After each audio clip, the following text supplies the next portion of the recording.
गणपते नमः।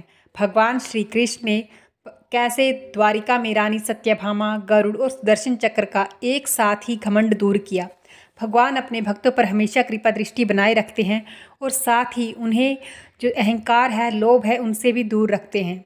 भगवान श्री कृष्ण ने अपने हर रूप में, जैसे भगवान विष्णु ने भी देवर्षि नारद का घमंड दूर किया, साथ ही भगवान श्री कृष्ण ने अपने हर रूप में अर्जुन, भीम इत्यादि का समय समय पर अहंकार चूर किया। रावण का अहंकार भी भगवान श्री राम ने अपना अवतार धारण कर दूर किया और भक्तों पर अपनी कृपा दर्शाई, भक्तों को घमंड के दुष्प्रभाव से बचाया, साथ ही उन्हें भक्ति का मार्ग भी दिखाया। तो अब कथा शुरू करते हैं। भगवान श्री कृष्ण भगवान द्वारिका में रानी सत्यभामा के साथ सिंहासन पर विराजमान थे। निकट ही गरुड़ और सुदर्शन चक्र भी बैठे हुए थे। तीनों के चेहरे पर दिव्य तेज झलक रहा था। बातों ही बातों में रानी सत्यभामा ने श्री कृष्ण से पूछा कि हे प्रभु, आपने त्रेता युग में राम की अवतार लिया। सीता आपकी पत्नी थी, क्या वे मुझसे भी ज़्यादा सुंदर थी? द्वारिकाधीश समझ गए कि सत्यभामा को अपने रूप का अभिमान हो गया है। तभी गरुड़ ने कहा कि भगवान, क्या दुनिया में मुझसे भी तेज गति से कोई उड़ सकता है? इधर सुदर्शन चक्र से भी रहा नहीं गया। वे भी कह उठे कि भगवान, मैंने बड़े बड़े युद्धों में आपको विजयश्री दिलवाई है, क्या संसार में मुझसे भी शक्तिशाली कोई है?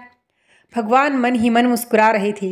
वे जान रहे थे कि उनके इन तीनों भक्तों को अहंकार हो गया है और इनका अहंकार नष्ट करने का समय आ गया है। ऐसा सोचकर उन्होंने गरुड़ से कहा कि हे गरुड़, तुम हनुमान के पास जाओ और कहना कि भगवान राम माता सीता के साथ उनकी प्रतीक्षा कर रहे हैं। गरुड़ भगवान की आज्ञा लेकर हनुमान को लाने चले गए। इधर श्री कृष्ण ने सत्यभामा से कहा कि देवी, आप सीता के रूप में तैयार हो जाएं, और स्वयं द्वारिकाधीश ने राम का रूप धारण कर लिया। मधुसूदन ने सुदर्शन चक्र को आज्ञा देते हुए कहा कि तुम महल के प्रवेश द्वार पर पहरा दो और ध्यान रहे कि मेरी आज्ञा के बिना महल में कोई प्रवेश न करे। भगवान की आज्ञा पाकर चक्र महल के प्रवेश द्वार पर तैनात हो गए।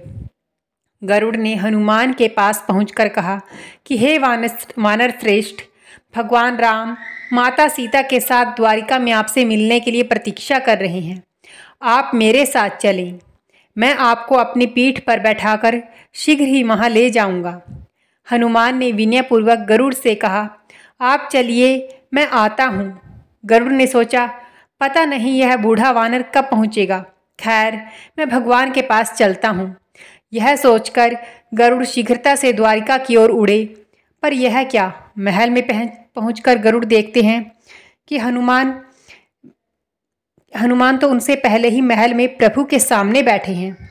गरुड़ का सिर लज्जा से झुक गया। तभी श्री राम ने हनुमान से कहा कि पवनपुत्र, तुम बिना आज्ञा के महल में कैसे प्रवेश कर गए? क्या तुम्हें किसी ने प्रवेश द्वार पर रोका नहीं? हनुमान ने हाथ जोड़ते हुए सिर झुकाकर अपने मुंह से सुदर्शन चक्र को निकालकर प्रभु के सामने रख दिया। हनुमान ने कहा कि प्रभु, आपसे मिलने से मुझे इस चक्र ने रोका था, इसलिए इसे मुंह में मैं रखकर आपसे मिलने आ गया, मुझे क्षमा करें। भगवान मन ही मन मुस्कुराने लगे। हनुमान ने हाथ जोड़ते हुए श्री राम से प्रश्न किया कि हे प्रभु, आज आपने माता सीता के स्थान पर किस दासी को इतना सम्मान दे दिया कि वह आपके साथ सिंहासन पर विराजमान है? अब रानी सत्यभामा का अहंकार भंग होने की बारी थी। उन्हें सुंदरता का अहंकार था जो पल भर में चूर हो गया था।